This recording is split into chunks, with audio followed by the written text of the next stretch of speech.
বসে এমনি আলাপ করতে পারতাম। তারপরেও হাদিসে ঈদের পরে আমাদেরকে নিয়ে উনি সকালবেলা নাস্তা করবেন, এই জন্য দাওয়াত দিয়েছেন। মাদ্রাসার উন্নয়নে কিছু কথাবার্তা বলবেন।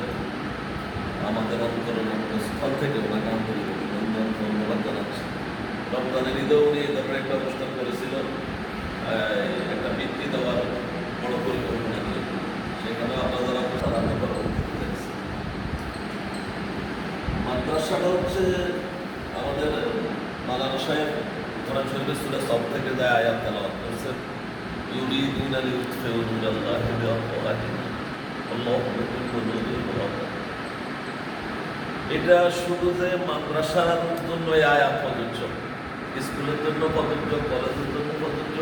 আল্লাহ রাসূলের কাছে আয়াতটাই জন্য নাযিল হয় নাই। আমরা যে ওরা মুখের ফুৎকারে আল্লাহর নূরকে নিভিয়ে দিতে চায়, কিন্তু তারা যতই চেষ্টা করুক, যতই প্রচেষ্টা করুক, আল্লাহ তার নূরকে প্রজ্বলিত করবেন। এই জায়গাটা একটা অপাঙ্গতেও জায়গা ছিল, আমি রমজানের ঈদেও বলেছি। সেখানে আল্লাহ তার বান্দাকে দিয়া তার নূরকে যে তিনি প্রজ্বলিত করবেন, এই জন্যই এই জায়গাটাকে প্রজ্বলিত করছে। আমরা বলি আলহামদুলিল্লাহ। এক সময় আবু সাঈদ মিয়াজি সাহেবের মাধ্যমে হবে, ওনার পরে ওনার আরেক প্রজন্মের মাধ্যমে হবে, ওনার পরে আরেকজনে গিয়ে আসবে সমাজে, ওনার পরে আরেকজনে গিয়ে আসবে সমাজে। এইভাবেই দিনী প্রতিষ্ঠানগুলো সমাজে প্রতিষ্ঠিত হবে। আর আমরা মনে করি রাসূলের যুগেই যুদ্ধ বিগ্রহ শেষ করে বোধহয় কাফের শেষ না। কিয়ামত পর্যন্ত কাফের সালাসামুন্ডাররা বংশধররা জমিনে টিকে থাকবেন, তারা ইসলামের বিরোধিতা করবেন। আর আমরা কোরআনের আয়াত দিয়েই উজ্জীবিত হবে যে ওরা যতই চেষ্টা করো আল্লাহ তার নূরকে প্রজ্বলিত করবে। এটা দিয়ে আমরা আমাদের মনোবল। আজকের এই মাদ্রাসার আপনারা যে অবস্থা দেখতেছেন, আমি দুইটা প্রতিষ্ঠানের কথা বলবো। একটা হচ্ছে আমার মোবাইল ভাই হাসনাবাদ দারুল উলুম মাদ্রাসা।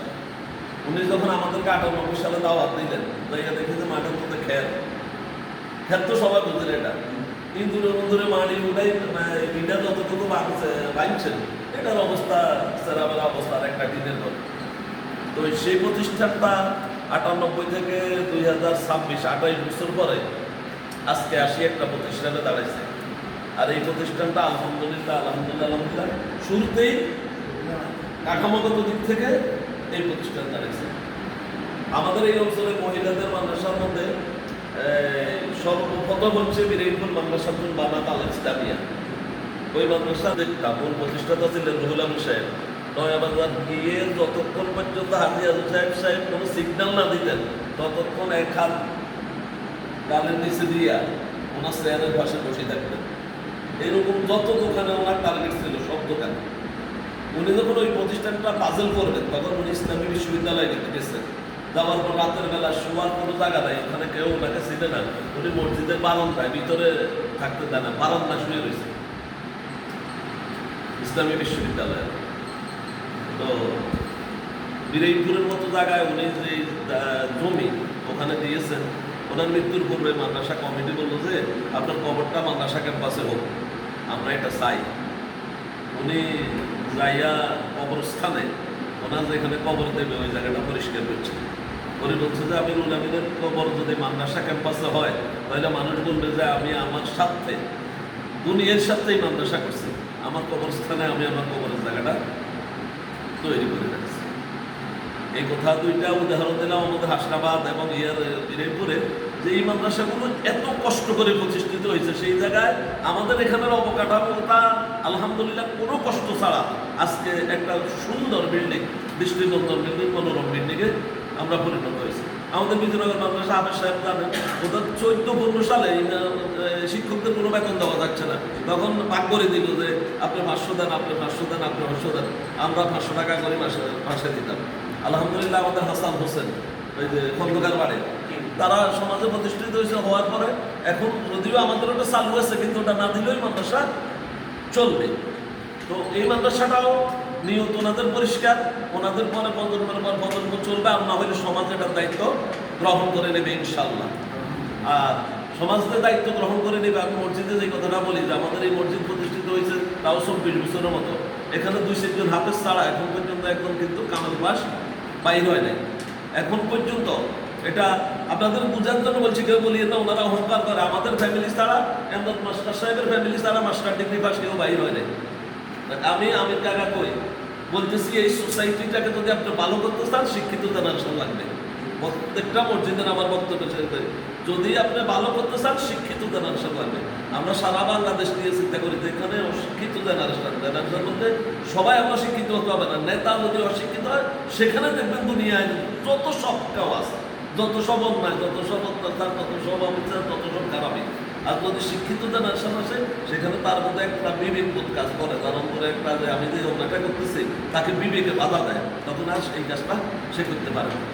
সেই জায়গায় এই মাদ্রাসাটা থেকে যদি আমি এই জন্য হাফেজ সাহেব থেকে জেনে নিলাম, মাওলানা সাহেব থেকে জেনে নিলাম, আলহামদুলিল্লাহ, যদি আমাদের একজন হাফেজ এই বছর বাইরে আমার প্রক্রিয়া শুরু হয়ে গেল, আমার পঞ্চম থেকে যদি আরেকটা মাদ্রাসা আমার প্রক্রিয়া শুরু হয়ে গেল, তাহলে আমরা গর্ব করার মতো একটা বিষয় পেলাম। আলহামদুলিল্লাহ, আমরা পাখির মাধ্যমে এই মাদ্রাসা থেকে শুরু করলাম। এই জন্য আমাদের সম্মানিত শিক্ষক মন্ডলী যারা আছেন, আমরা তাদের প্রতি সবসময় বিনীত অনুরোধ করি, ওনারা অনেক কষ্ট করে যান, আমরা যাতে আপনাদের এই কষ্টের ফসল হিসাবে আমরা গর্ব করতে পারি, সেটা আপনাদের কাছে প্রত্যাশা করবো।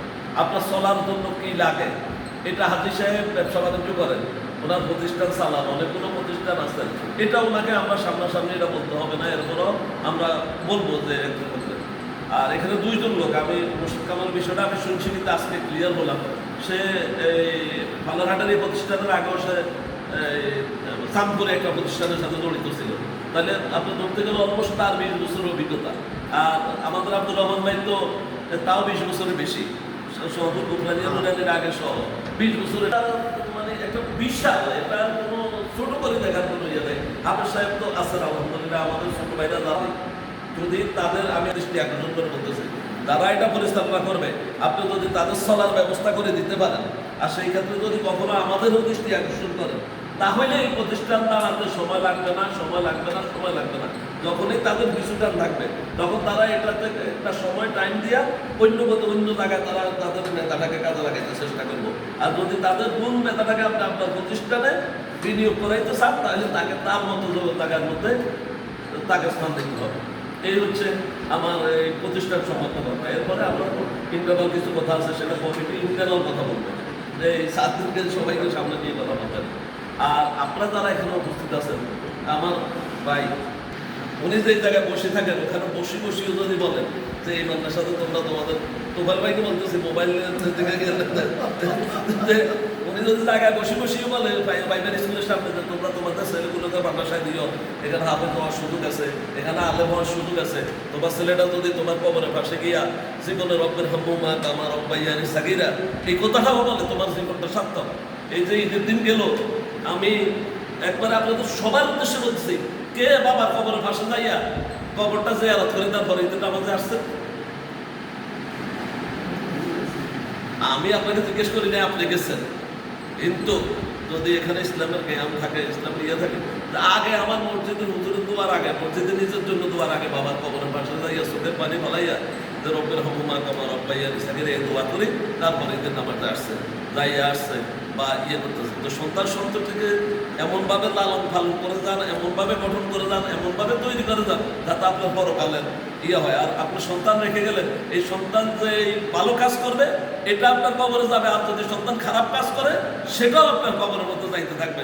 এবং কালকে আমাদের ময়দানে এই সন্তান বলবে যে তার শোয়াও, তার কি লাশের উপরে দিয়ে আমাকে যার নামে নিতেছ, সে তো আমাকে এই শিক্ষা দেয় নাই।